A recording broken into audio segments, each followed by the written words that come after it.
From the word labuko, big sabihin nito is sa kalabasa and buko.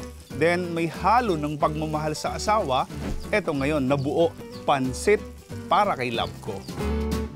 Ang pansit kalabuko po ay naglalaman ng 12 uri ng gulay at prutas.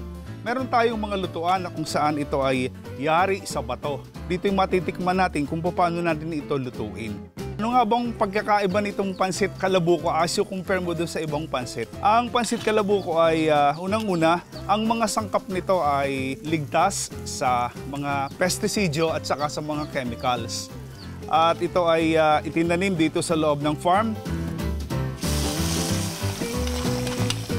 Niluluto ngayon natin naman ay itong hipon. Okay?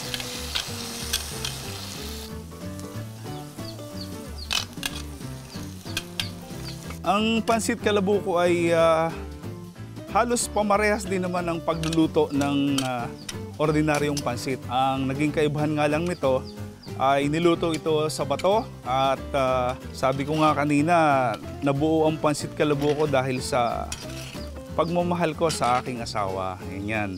So ito na, lalagay na natin yung ating squash. Pagdating naman sa lasa, yung lasa nung kalabasa, yung lasa nung buko, lasa nung papaya, lasa nung mga seafoods at saka iba pang mga ingredients, pag pinagsama-sama sila doon, lumalabas yung natural na lasa.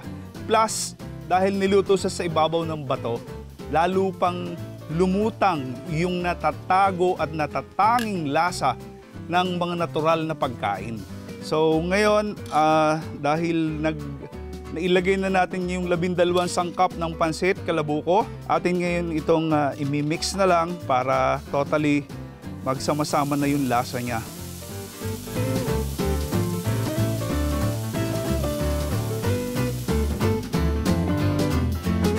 After 30 minutes, luto na ang ating pansit para kay love ko, pansit kalabuko.